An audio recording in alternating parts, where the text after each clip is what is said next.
नावाला आपण नतमस्तक होतो। स्वराज्याची पहिली लढाई देखील पुरंदर तालुक्यामध्ये झाली। छत्रपती संभाजी महाराजांची जन्मभूमी आहे, बाबासाहेब पुरंदरेंची जन्मभूमी आहे, आचार्य अत्रेंची ही जन्मभूमी आहे आणि महात्मा फुलेंचा संदेश देखील याच परिसरातनं अख्ख्या महाराष्ट्राला नाही तर अख्ख्या देशाला देण्यामध्ये ही भूमी यशस्वी ठरलेली आहे आणि त्या भूमीचा तुम्ही नगराध्यक्ष ठरवणार आहात। बापू आता भाषण करत असताना मी ऐकत होतो, इथं 40 वर्ष दादागिरी झाली, 40 वर्ष दादागिरी झाली, पण मला 100% खात्री आहे आमचा 40 वर्षाचा युवक ही 40 वर्षाची दादागिरी मोडीत काढणार आहे। आणि मगाशी मी प्रचार फेरी करत असताना मंडईतनं देखील आलो, मंडईत लाल मिरची देखील बघितली। मला असं वाटतं की मतदारांनी निश्चय करा आणि 2 तारखेला मतदान रूपी लाल मिरचीची धुरी ही दादागिरी करणाऱ्यांना कुठं द्यायची ती तुम्ही ठरवा, पण द्या ही विनंती करण्यासाठी खरं तर आज सासवडमध्ये मी आलोय। आज मोठ्या संख्येनं तुम्ही जमलाय, पण मोठ्या संख्येनं नुसतं जमून उपयोगाचं नाही। जे माननीय एकनाथ शिंदे साहेबांच्या नेतृत्वाखाली, बापूंच्या नेतृत्वाखाली जी विकासाची कामं झालेली आहेत ही आपण सासवडच्या जनतेपर्यंत पोहोचवली पाहिजेत। आणि कुठं भाजप, कुठं शिवसेना, कुठं राष्ट्रवादी नाही, फक्त तिन्ही नगरपालिकेमध्ये एकनाथ शिंदे साहेबांची म्हणजेच वंदनीय बाळासाहेबांच्या विचाराची शिवसेना, शिवसेना आणि शिवसेना। आता शेवटी पायाखालची वाळू सरकल्यानंतर अशी काही लोक गैरसमज पसरवून देत असतात, पण सासवडच्या नगरपालिकेच्या सगळ्या नागरिकांनी या गैरसमजाला बळी पडू नये ही देखील माझी आपल्या सगळ्यांना विनंती आहे। 40 वर्ष जे सत्ता उपभोगत आहेत त्यांनी कधी तरुणाईचा विचार केलाय? या बाजूला देखील तरुण माझे सहकारी भरपूर मोठ्या संख्येने उपस्थित आहेत, उन्हात देखील बसलेले आहेत। 40 वर्ष तुम्हाला क्रीडांगण नाही, 40 वर्ष ज्या सासवडचा इतिहास हा ऐतिहासिक इतिहास आहे, फार मोठा इतिहास आहे, त्या सासवडमध्ये क्रीडांगण नसणं हा तुमचा अपमान नाही तर त्या इतिहासाचा अपमान आहे। आणि म्हणून ते क्रीडांगण देण्याची हमी देखील माननीय एकनाथ शिंदे साहेबांच्या वतीनं आज या सभेच्या निमित्तानं मी आपल्याला इथं देणार आहे। सासवड नगरपालिकेची सत्ता ज्यांच्याकडे होती त्यांनी कधी नळपाणी योजना तुम्हाला दिली नाही, त्यांनी कधी रस्ते तुम्हाला दिले नाहीत, त्यांनी कधी विकासाची कामं तुम्हाला दिली नाहीत, परंतु बापूंच्या नेतृत्वाखाली ही सगळी विकासाची कामं ही सासवडवासियांना देण्यामध्ये आम्ही यशस्वी झालोय आणि याचं सगळं श्रेय माननीय एकनाथ शिंदे साहेबांना जातं।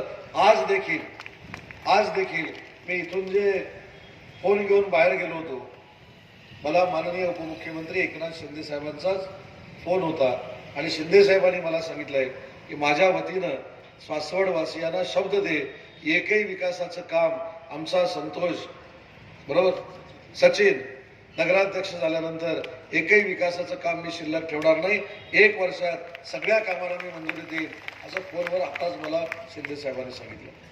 मुख्यमंत्री माझी लाडकी बहीण योजनेचा उल्लेख या ठिकाणी बापूंनी केला।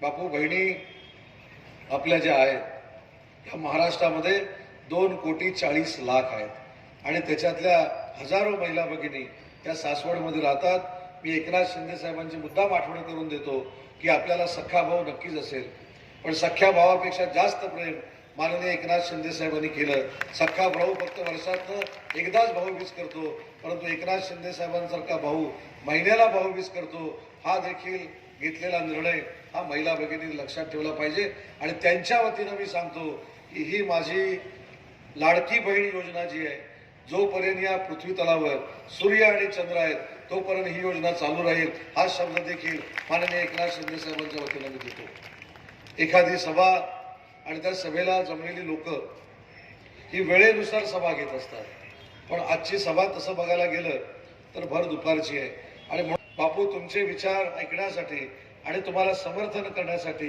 रात्रीच्या चांदण्यात बसल्यासारखे हजारो लोक इथं बसलेत। त्याच्यामुळे विजय आपलाच निश्चित आहे आणि नक्कीच आमचा नगराध्यक्षपदाचा उमेदवार हा विजयी होईल, त्यामध्ये कुठलीही शंका नाही। मी आता नगराध्यक्षाचे उमेदवार सचिनशी बोलत होतो, सचिनने मला सांगितलं मी जरी सर्वसामान्य कुटुंबातला असतो, सर्वसामान्य नागरिकांमधला असतो, तरी असामान्य विकास मी या सासवडमध्ये करणार आहे बापूंच्या नेतृत्वाखाली आणि शिंदे साहेबांच्या नेतृत्वाखाली। हे देखील 25 वर्ष बापू राजकारणात आम्ही नक्की काय अजेंडा ठेवला पाहिजे याच्यामध्ये देखील बापूंनी आम्हाला सगळ्यांना मार्गदर्शन केलं, बापूंनी पक्षाला मार्गदर्शन केलं आणि बापू जिथं पक्षाला मार्गदर्शन करतात तिथं सासवडच्या नगरपालिकेमध्ये कसा विकास करायचा, कशी विकासाची कामं करायची हे त्यांना मार्गदर्शन करण्याची 40 वर्ष सत्ता आहे त्यांची पण आवश्यकता नाही आणि माझ्यासारख्या कार्यकर्त्याची पण आवश्यकता नाही. पण तुम्ही विश्वास ठेवला पाहिजे, तुम्ही विश्वासानं बापूंना सांगितलं पाहिजे की भविष्यामध्ये जे पैसे तुम्ही आणलेत, नळपाणी योजना 143 कोटीची, म्हणजे खरोखरच मला आश्चर्य आहे. मी 143 वर किती शून्य म्हणजे मला अजून 143 कोटी लागते. दादागिरीवर फक्त राजकारण होत नाही. स्वतःची व्यक्ती आजारी असताना देखील, आपल्या कुटुंबातली व्यक्ती आजारी असताना देखील आपल्यासाठी अहोरात्र मेहनत घेते. याची पोचपावती आपल्याला 2 तारखेला द्यायची आहे आणि ही पोचपावती जर तुम्ही बापूंना दिलीत तर ती थेट एकनाथ शिंदे साहेबांपर्यंत पोहोचणार आहे आणि म्हणून आपल्या सगळ्यांचे आशीर्वाद असणं हे गरजेचं आहे. एवढ्या दुपारी देखील हजारोंच्या संख्येनं आपण जमला आणि मला देखील या पवित्र ठिकाणी सभेला बापू आपण बोलवलं हे माझ्या नशिबातलं भाग्य आहे आणि म्हणून तुम्हाला मी धन्यवाद देतो, तुमचे आभार मानतो. मिरवणुकीला नक्की बोलवा. IT पार्क काय जे पार्क पाहिजे ते तुम्हाला देतो, तुम्ही अजिबात चिंता करू नका. फूड पार्क पाहिजे फूड पार्क देतो, IT पार्क पाहिजे IT पार्क देतो. अजून कसले नव्यानं पार्क निर्माण करणार असाल चांगले, बाकीच्यांनी वाईट पार्क केले, आपण चांगले पार्क जर तयार करणार असू तर अख्खा उदय सामंत हा तुमच्या बरोबर आहे असं तुम्ही समजून टाकायचं आणि तुम्हाला जे काय पाहिजे ते मंजूर करून देण्याची जबाबदारी. हे धनुष्यबाणाचं चिन्ह आपलं आहेच ना, धनुष्यबाणाचं चिन्ह आता मनामनात हृदयामध्ये सगळ्यांच्या बसलेलं आहे. त्याच्यामुळे धनुष्यबाणावर आपण सगळ्यांनी मतदान करावं एवढीच या ठिकाणी विनंती करतो. जेजुरीचे नगराध्यक्ष देखील उमेदवार या ठिकाणी उपस्थित आहेत. विठ्ठल सोनवणे यांना देखील धनुष्यबाणासमोरचं बटन दाबून आपण विजयी करावं एवढीच विनंती करतो. नगराध्यक्ष पदाचे सासवडचे उमेदवार सचिन भोंगळे, आमच्या माधुरीताई तेजस, शुभम जगताप, ज्योतिताई गिरमे, बाळासाहेब पिंताडे, नंदकुमार बोंडे, सूरज माने, अनिताताई माने, रत्नाताई मेत्रे, मंदार गिरमे, सिंधुताई जगताप, गणेशजी जगताप, विद्याताई टिळेकर, वैभवजी टकले, प्रीतम मेत्रे, दीपालीताई जगताप, मंगेशजी बिंताडे, अस्मिताताई पोखर्णीकर, सुनीलजी पवार, शिल्पाताई जगताप, हेमलताताई इनामके, राजेशजी दळवी, त्याच्यातला आमच्या ऑलरेडी झालेला आहे. आम्ही सकारात्मक खातं उघडलेलं आहे. त्याच्यामुळे बाकीचे देखील नगरसेवक समोरच्याचं डिपॉझिट घालून आणि आमचा नगराध्यक्ष समोरच्याचं डिपॉझिट घालून निवडून येईल याची खात्री बाळगतो. धनुष्यासमोरचं बटन दाबावं ही विनंती करतो.